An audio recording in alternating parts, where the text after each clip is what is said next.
Welcome to Advance with Mike Acker, the podcast designed to help entrepreneurs, business leaders, and professionals alike break through barriers by improving their practical leadership skills and increasing confidence in speaking. Your host is a best-selling author, executive coach, and founder of the Advance Public Speaking School and Advantage Publishing Group, two companies dedicated to providing an edge for leaders. Find out more about Mike at mikeacker.com. Now here's your host, Mike Acker.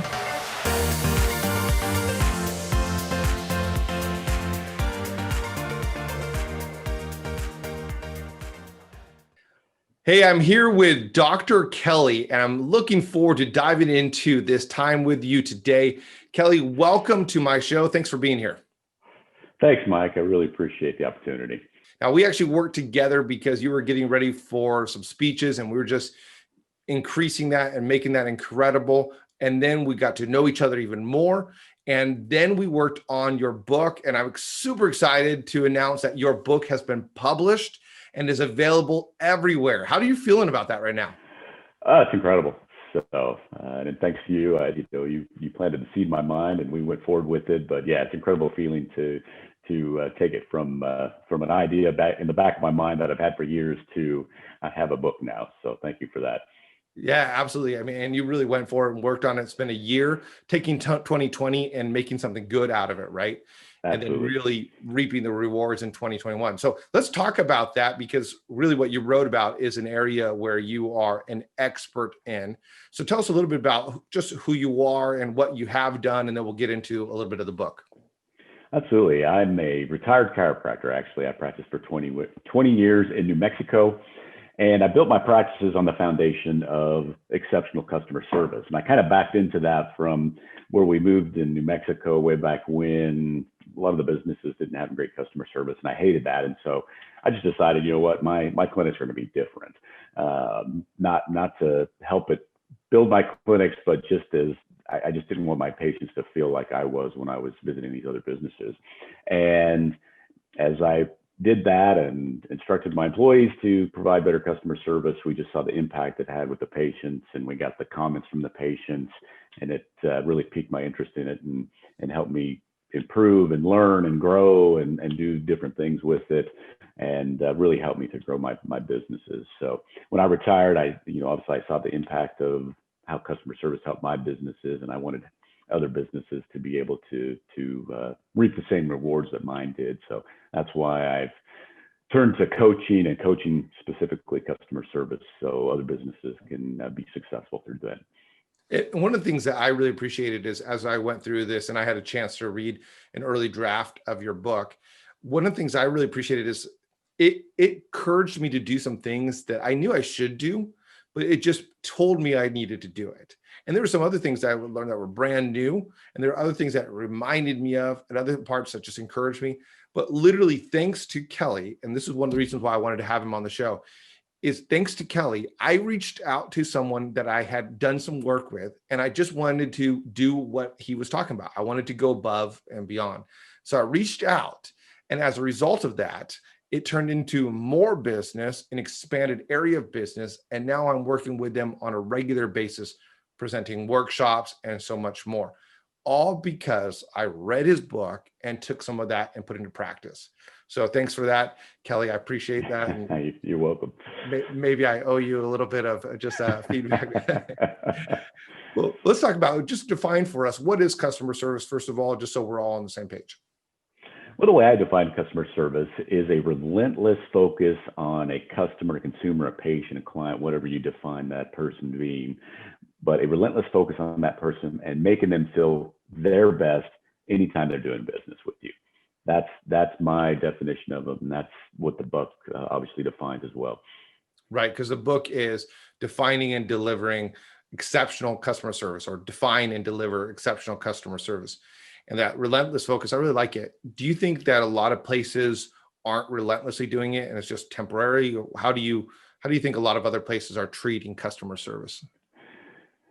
Yeah, just like you said, I call it proactive or reactive customer service. So if the mood hits them right, if the employee's in a good mood, if the If the client's in a good mood, yeah, then we can provide great customer service. That's reactive customer service. Kind of how the wind blows, or if I'm in the mood to provide customer service in an appropriate manner, then yeah, we'll do it. Proactive customer service that I teach in the book and what I implemented in my offices is it doesn't matter what's going on in your life. It doesn't matter what the client, the patient, the customer comes in like. If they're happy, sad, mad, whatever the case may be, we are going to make that person feel special. And my mission statement in my clinics and what I teach my clients to adopt as a mission statement is to be the best part of that person's day, of that consumer's day, of that customer's day. That's the goal. It doesn't matter any other circumstance. Your focus is to make that person feel valuable, special, liked, like a rock star each and every time they're doing business with you. In the book, you talk about that, right? Where there was a person who came in and all the day was just awful, but the customer service made it so incredible that they reached back out to you and said, "Thank you for making my day." Absolutely. And we had many patients through the years that did that. And we didn't change the circumstances of their day. Right. The car broke down, or, a child was sick, or whatever the case may be. But we helped them have a better attitude so they could handle those situations a little bit better, made them feel better about themselves. And that was the key.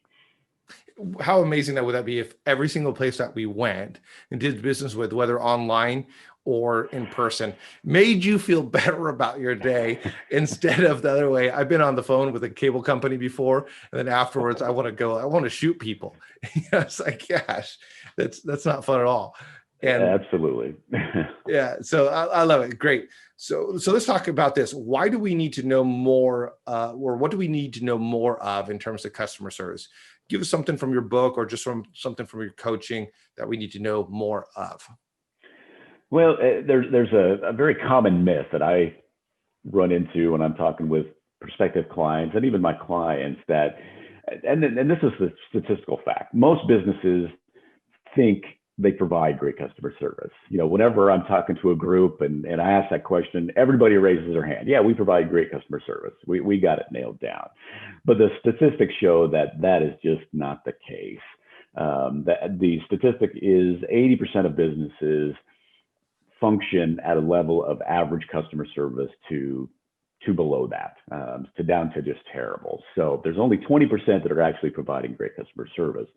And what we find that most businesses do have pieces of great customer service in place. They do a little bit of this and they do a little bit of this, and that's great. But those two pieces or a few pieces don't synergistically make a culture of great customer service for these businesses. So it kind of creates blind spots where business owners and leaders don't see these areas where they're failing, where there's problems, where there's issues.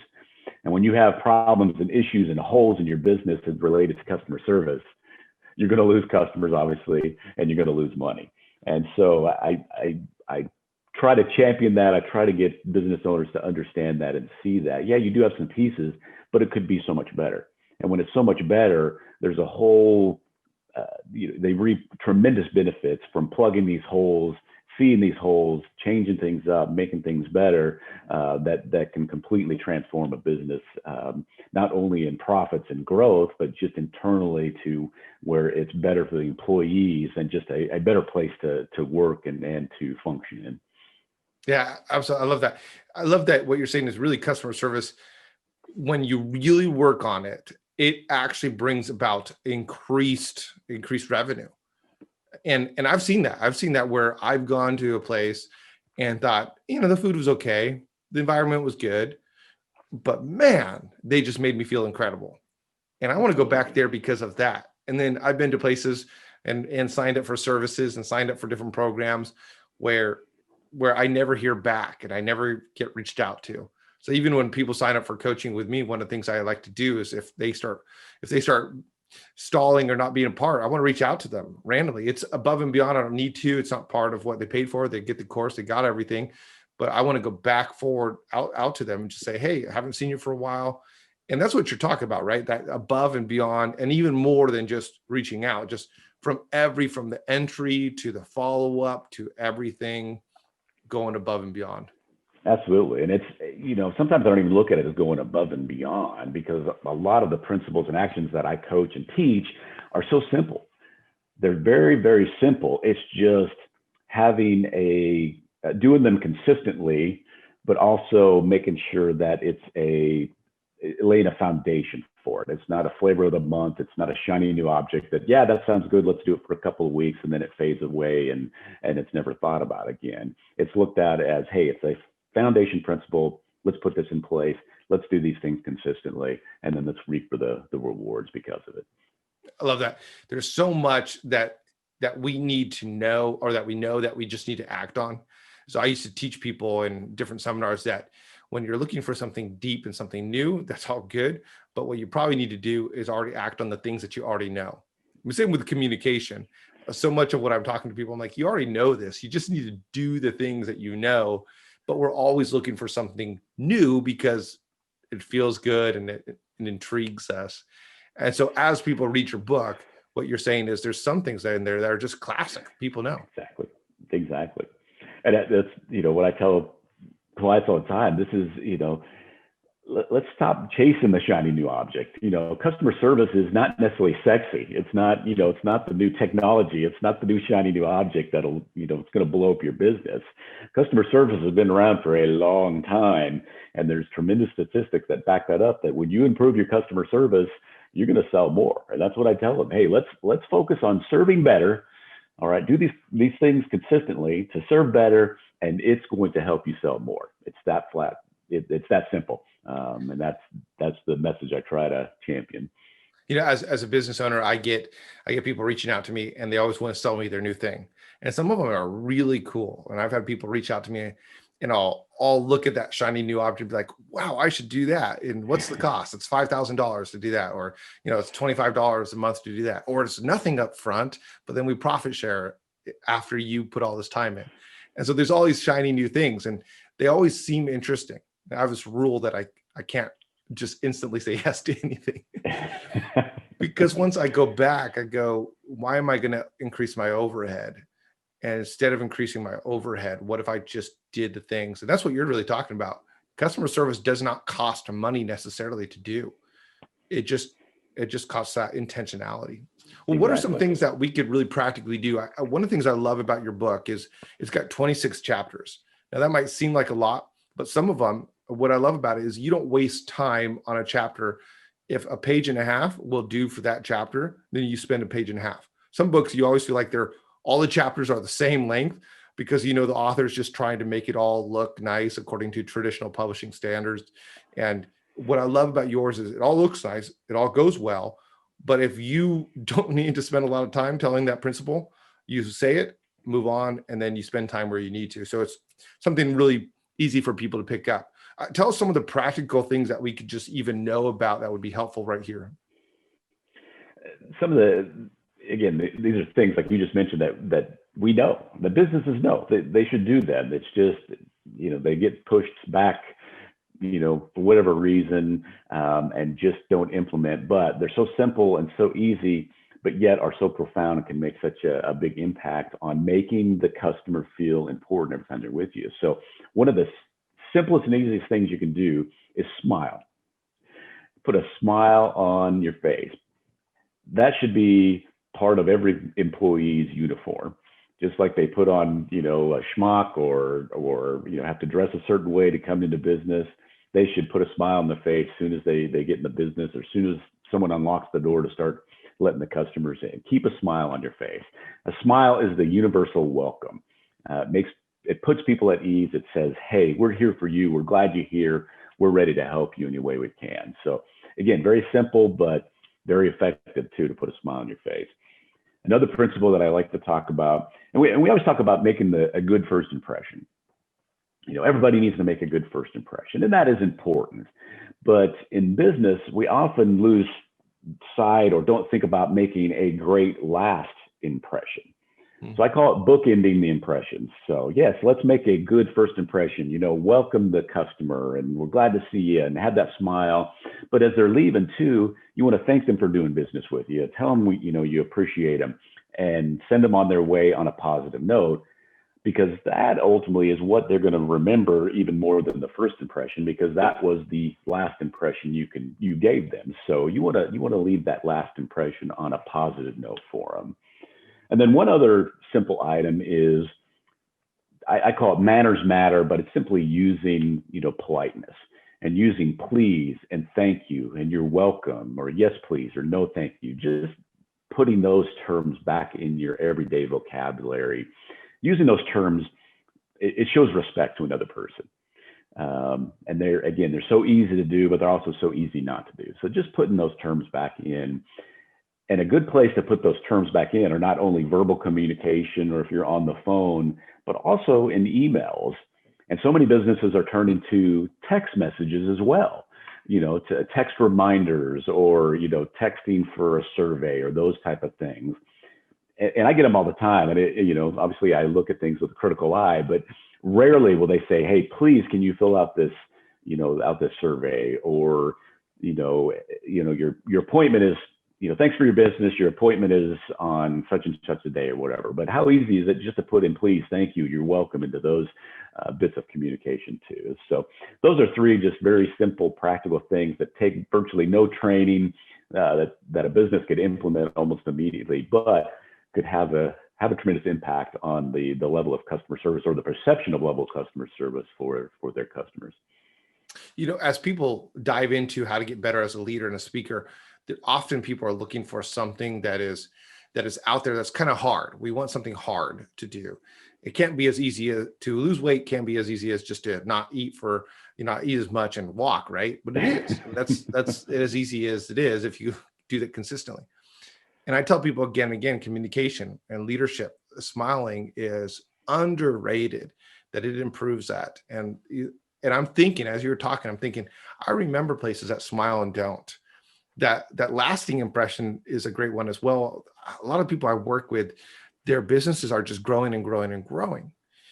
Well, there can be a thought when your business is growing and growing that the first impression and the incoming funnel is all you really need.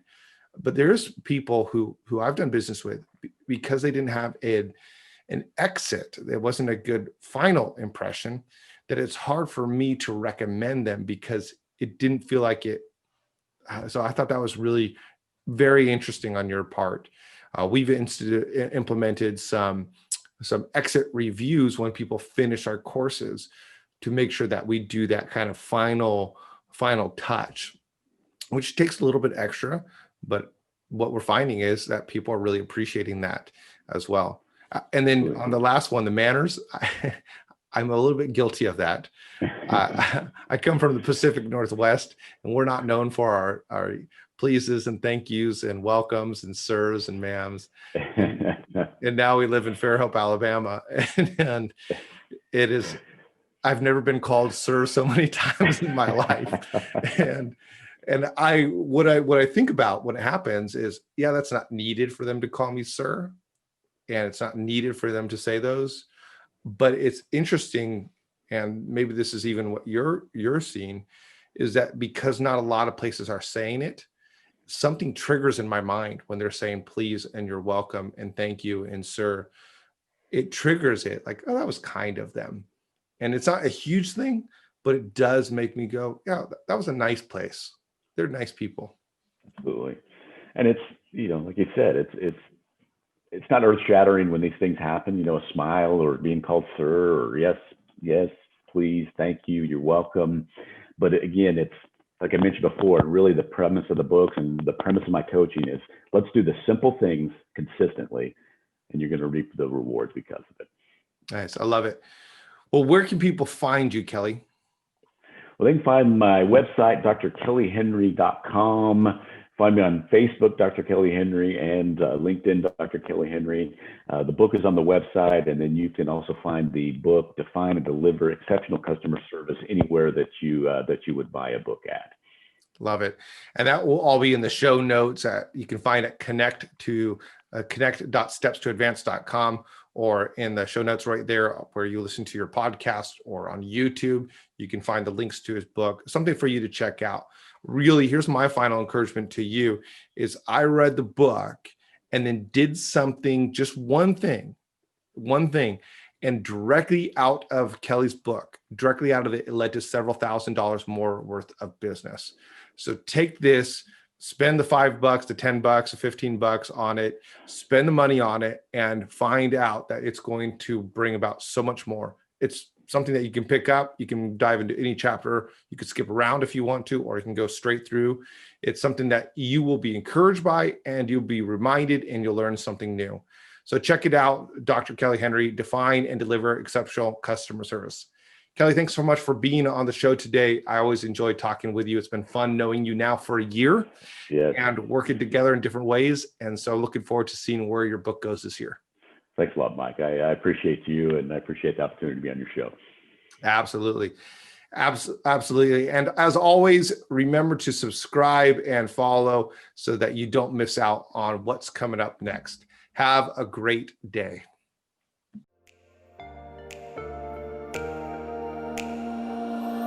Thanks for listening to Advance with Mike Acker, a podcast designed to provide an edge for leaders through improving practical leadership skills and increasing confidence in speaking. Mike is a best-selling author and business owner who has helped many leaders increase their skills and their confidence, propelling them to new heights in their personal and professional endeavors. Join an incredible group of professionals taking the steps to become better leaders at connect.stepstoadvance.com. Don't forget to rate, review, and subscribe so you never miss an episode.